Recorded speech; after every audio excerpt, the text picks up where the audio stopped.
Right, well, good morning. It is a pleasure to be here, as always, on this bright and sunny morning. Doesn't it feel so much better when the sun's out and shining for us all? So, I'm going to talk this morning on something that I think is endemic today, and that is fear. I think that people live in fear almost all of their lives, much more than I ever understood.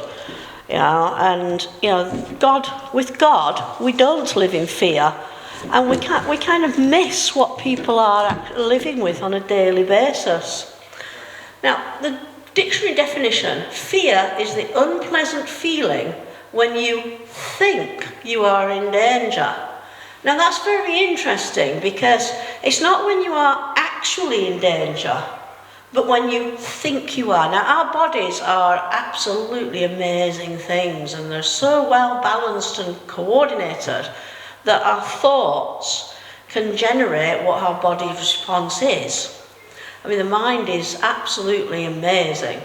We can get sick because we think we're sick.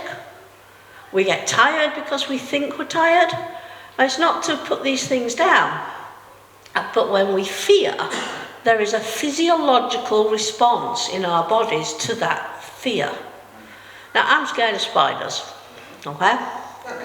And it's absolutely silly. Logically, the spider is 100th or so smaller than me. It's not going to hurt me. Does that help? No. I'm still afraid of spiders, and I try not to show it. When my grandchildren bring me a spider to show me, unless it's very big, I can usually manage to stay, not touch, but go, oh yes, that's lovely, on the edge of thinking, I want to run away. Yeah? Because we think something unpleasant is going to happen. I think the spider is going to do something to me. Yeah? It's not. Other things we fear: heights. Amazingly, clowns is a very common fear. People are afraid of clowns, and they're meant to be funny. But look at Stephen King's It, the scariest clown around. But we fear other things. We fear being pushed out of society. We fear being the outcast, the one that nobody wants to talk to. We fear being homeless. We fear hunger. We fear being powerless. We fear being locked up, hurt, or tortured. And almost anything you can think of, people are afraid. And not only do these fears have a physiological consequence, but they have a consequence in our other thoughts. We fear being homeless, so we stay in a job we hate. We fear being hungry, so we stockpile. We fear being hurt, so we cower behind our front doors, making sure they're locked even during the day. I swim every morning, and I talk to the lifeguards. I actually talk to anybody and everybody. I'm just that kind of person, And, a couple of the lifeguards really don't like their jobs, but they're afraid to change them. They don't want to change their job, because they fear that the next job won't last, or the next job won't pay as much, or the next job might be too hard. So they stay in a job they don't like, and therefore a life they don't like, because they're afraid. Completely afraid. Now, my daughter had a colleague, and she was accused of not doing something right. And she was talking to everybody in the staff room. I'm going to tell the boss this. I'm going to tell the boss that. I'm going to put him straight. And she said to my daughter, can you come in with me as a bit of moral support? And my daughter said, yes, I will. And they went into the boss's office. And this lady crumbled. She didn't tell the boss anything. She didn't defend herself. She just sat there and cried. So, in front of the boss, she was like jelly. And my daughter was amazed. And I was amazed, because I know this lady. I think she's a strong lady. But in front of the boss, And you think to yourself, yourself, well, why? I mean, the boss is the boss. Yeah, he's your boss at work and he tells you what to do. But that's it. He's not your boss of your life. He can't organise who you are or anything else. Why? Why crumble in front of the boss? And I realised that my workplace when I was there, I'm retired now, thankfully. And my workplace when I was there, my boss used to talk about me to the other managers. Because apparently, I found out that they could guarantee what most staff would do, but they couldn't guarantee what I would do. Because I didn't react with fear. One manager told me once that I needed to set stringent targets. If I didn't set stringent enough targets and there were redundancies, I would be at risk of redundancy. And I went, oh, okay. No problem. If it happens, it happens. And this manager's face was a picture. She just didn't know what to say to me. Because the fear of the possible redundancy ought to make me different and go, oh yes, I'll set whatever targets you want. And it didn't. And they were always a little cautious around me. Because at the end of the day, they were not the important people in my life. It doesn't matter to me. I did a good job. We're called to do a good job. We're called to work hard. A good day's work for a good day's pay. We are called, but that's it. They're not the boss of my life. They're not the boss of your life. That's God. And only God is the architecture of our lives. And we have to put this fear to one side. Fear is a primitive emotion. It serves as a survival mechanism. If you see an alligator or a huge crocodile, it's a good thing to be afraid of it and run away. But it can be counterproductive. So we have to manage our fear. We have to manage how we think. And God tells us exactly how we can manage that. So my fear of spiders is a fear of spiders. It's not a complete phobia. But without God, I absolutely think it would be a complete phobia. It would rule my life. Now the other side of fear, which I think has become very prevalent today, is it's used as a tool of control. And this became extremely obvious in COVID. And after COVID, politicians openly admitted that they used fear to control us. Wear the mask or you might catch COVID. I mean, there's nothing more ridiculous than wearing a mask. The fibres in the mask create a grid. And the grid holes are way larger than a virus. So you're going around wearing a mask to protect yourself or others, and it's actually having worse than no effect. Because as you breathe through this mask, it gets nice and warm and moist. And guess where viruses like to breed? So you're wearing a mask to protect yourself, but actually you're making yourself more likely of catching it. What did we keep hearing in COVID? Follow the science. But only the science the politicians quoted. But people, even now, I see people in masks in the supermarket. Even now, people wiping things down before they take it in their house. That fear has enslaved. And it's enslaved this generation. They're still clinging to masks. They're still clinging to vaccinations. A lot of the people I swim with are actually, would you believe it, even older than me. And they have their yearly COVID jab. And they all get sick. But they still have it, because the fear of COVID is worse than the fear of the vaccine. Follow the science. But which science? There's as much science to say it's rubbish as anything else. Follow the science was a control mechanism. Be afraid is a control mechanism. Saw a headline yesterday when I was on the internet, popped up on my feed as it does. It said, "Summer of food shortages. Experts," there we are again. Yeah, you're not an expert, I'm not an expert, but experts warn us. Be afraid. Don't enjoy the sunshine that God gave you. Be afraid you might not be able to eat today. Absolute twaddle. Rubbish. Yeah, do not be afraid. See, the world is trying to make us afraid more than anything else, more than ever before. Because of being afraid means you are easy to control. And in contrast, Christ sets us free. John 8:34-36. Jesus replied, "Very truly I tell you, everyone who sins is a slave to that sin. And a slave has no permanent place in the family, but a son belongs to it forever.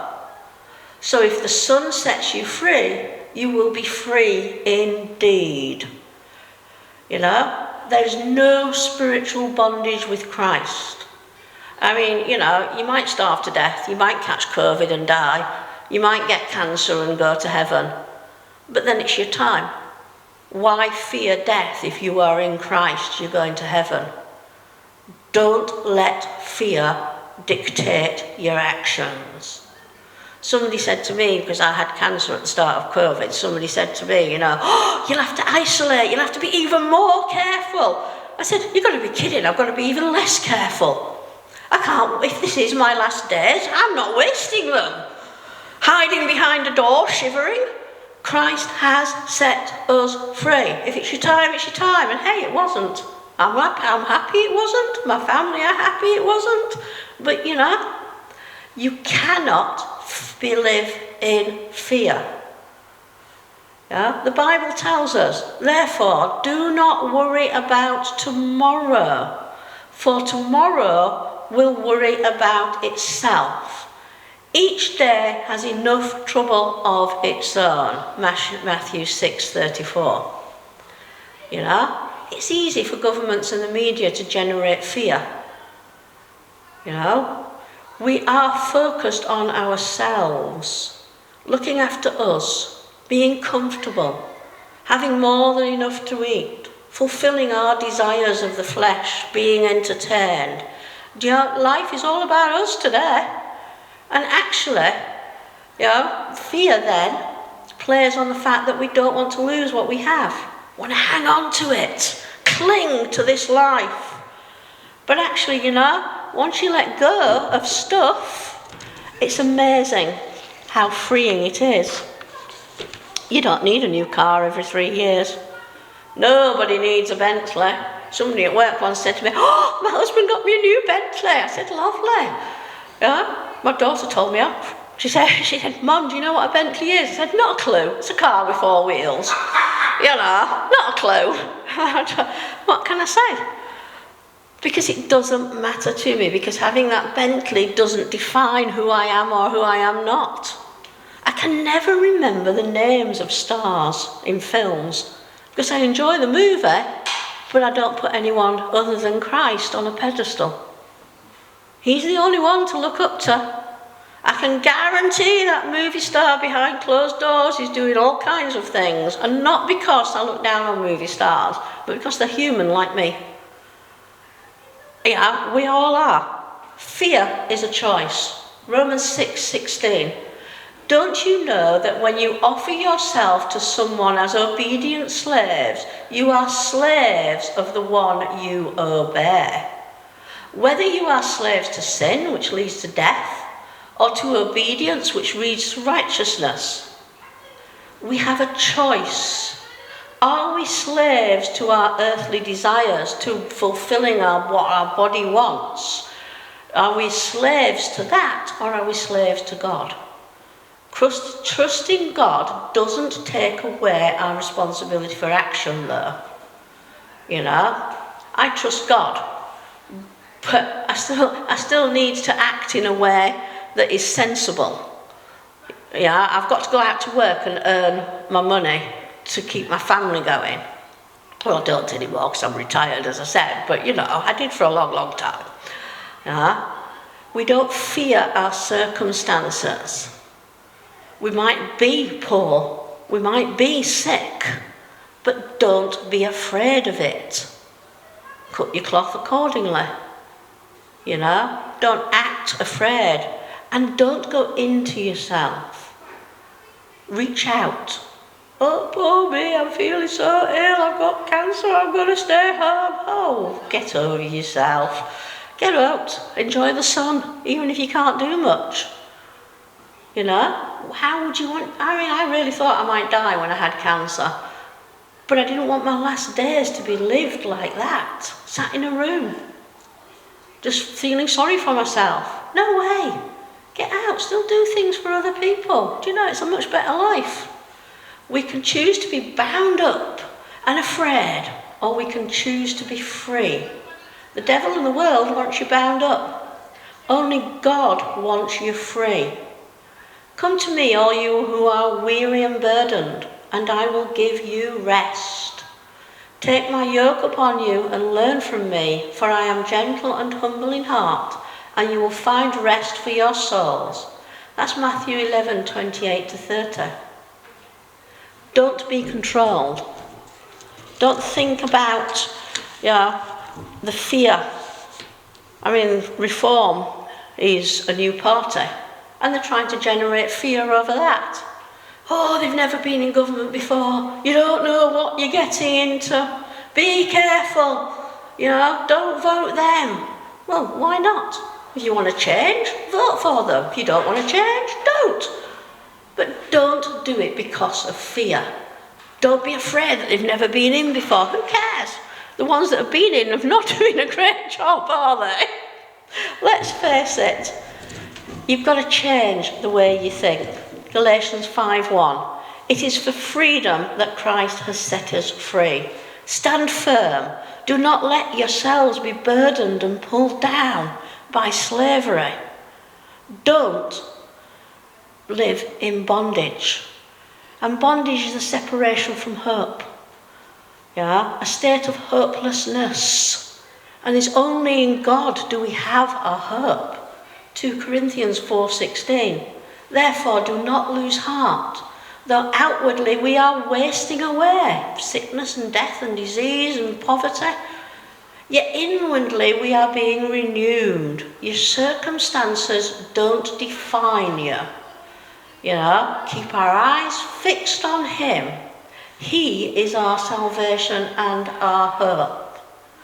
People today cling to routines. They know because they do not know God. Politicians have taken God out of school. We're supposedly a Christian country, but most schools don't even teach kids about the nativity at Christmas. Teach your children. That is their only hope. Politicians don't want what's best for you. Politicians see us as farm animals to farm for our taxes. And you might think that's an extreme, but that was in a leaked memo from a few years ago. I used to be a sociology teacher, and I know this. Politicians view us, and it was even in writing, we are their farm animals, and they farm us for our money, our taxes. God does not view you like that. God made you unique and individual. Only God is our hope. Only God is our salvation. 2 Timothy, fear is a trap. 2 Timothy 2:26. And they may come to their senses and escape from the snare of the devil. People are in captivity and they don't even know it. It's awful. But they're living their whole lives in captivity. I've talked to lots of people over the years, and many of them have said, I can't be a Christian, I'd have to give up too much. Well, what would you have to give up? There's people, I'd have to give up drinking. I don't drink. I just never fancy it. It just doesn't do anything for me because my mindset has changed. I used to drink when I was a teenager. But my mind is different now. I think differently. As a Christian, I don't feel like I've given anything up. I don't swear. Well, let's face it, today a lot of people swear and they don't want to give up swearing. But you will when you become a Christian, because you just won't see the necessity for it. It won't be something in your heart. Your heart changes. And I want to teach my children and grandchildren to be free, not to be a yoke to any government except God's. I want them to live free, and I want them to think freely. And that's the other thing they don't want you to do. They don't want to teach children to think. Loads and loads of high schools today, they're all going down this zero tolerance route. Forgot a pen, you've got an instant detention. Sneeze out of a turn, detention. Walk down the wrong side of the corridor, detention. No speaking in the corridors, no this, no that. It's good for learning, it keeps the kids controlled. It does keep them controlled. And it keeps them as obedient slaves. What do you want your child to be? An obedient slave or a free thinker? Because we're losing something. We're losing creativity. Obedient slaves can't be creative. Where are the Einsteins, the Newtons, the Picassos? They were not slaves, they were innovators of their time, the businessmen. Why can we not? God gave us diversity, and that's what we should embrace. The diversity of the human spirit, the diversity of people's talents, not all walking along the same rut.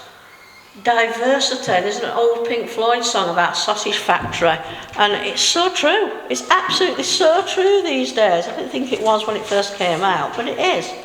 Nice little, good little sausages. Freedom is a way of life. Isaiah 61:1. The Spirit of the Sovereign Lord is on me, because the Lord has anointed me. Proclaim the good news to the poor. He has sent me to bind up the brokenhearted, to proclaim freedom for the captives, and release from darkness the prisoners. It's a prophetic verse. It speaks of liberation and healing. And you think how long ago the Bible was written, and yet how relevant is that today? The rise in mental health issues is exponential in adults and children. It's the mind. The battle is for the mind, because how we think is how we act. The battle. And people are depressed and they go to the doctor and get all these pills, If you're depressed, it's for a good reason. Something's wrong. Don't take a pill, change your life. God, all our feelings are valid. God gave us a feeling of depression because it tells us we've got to do something different. I had a child once say to me, "Miss, I'm really sad." I said, "Why are you sad?" He said, "I think there's something wrong with me. I need to go to the doctor." And he said, "Well, I lost my dog." And I said, "Well, I would be sad if I'd lost my dog." Work through your sadness. You don't need a pill. "Miss, I'm going to be traumatised. I saw somebody else get knocked over." Did you get hurt? No? You'd be all right then. Work through it. You don't need a diagnosis or a pill. These feelings God gave us, and they have a season, and they have a reason, and we don't have to be medicated out of those seasons and reasons, because all it does is mask it till later, and if you ever do stop taking the pills, it all comes back because you've never dealt with it. Try, change something. If you're depressed, change something in your life. If you're unhappy, maybe there's a good reason. See a friend, talk things through. I'm a great believer in talking, but watch who you talk to. Everybody has an agenda. Talk to a Christian and we'll point you to God, true freedom. Talk to a therapist and they might send you to yourself. True slavery. Be careful, but talk. By using fear, to manipulate behaviour, they've exacerbated the mental health problems. They've removed the solution, taken God out of schools, taken God out of public institutions, and then say, what do we do? All these people are upset and depressed and not working. What do? You put God back where he should be. That's what you do. Only God can calm our fears, Isaiah 40:31. But those who hope in the Lord will renew their strength. They will soar on wings like eagles. They will run and not grow weary. They will walk and not be faint. Placing God restores our energy and perseverance. Placing God in our lives is what's needed. Road rage. Got to the supermarket, my husband was driving. I don't drive. A lot of people say, you don't drive? How do you get around? Perfectly fine, don't worry about it. I just don't drive. So we go around this roundabout, and this little old lady, she looked so sweet. And she thought my husband cut her up, so she starts putting two fingers in the air and mouthing swear words. Lovely old lady, she looks so sweet. But no, not sweet at all. Because only God is the one that matters. Putting God in our lives and behaving like it. But that's what happens when we've taken him out of society. It's all about her world was all about her. She needed the right of way. It was her that was important. And when she didn't get what she wanted, she starts swearing at the people that she thinks have deprived her of her right of way on the road. Their right to, swim in a lane. People are so unbelievable these days. And I'll just finish with Psalm 27, 1-3. The Lord is my light and my salvation. Whom shall I fear? No one. The Lord is the stronghold of my life. Whom shall I dread? No one. When the wicked came upon me to devour my flesh, my enemies and foes stumbled and fell. Because God's in charge. Not people, God. Though an army encamps around me, my heart will not fear. Even if they kill you, you're going to heaven. God is there. Though a war breaks out against me, I will keep my trust. Because the only trust, the only way to live in freedom is through our Lord. Thank you.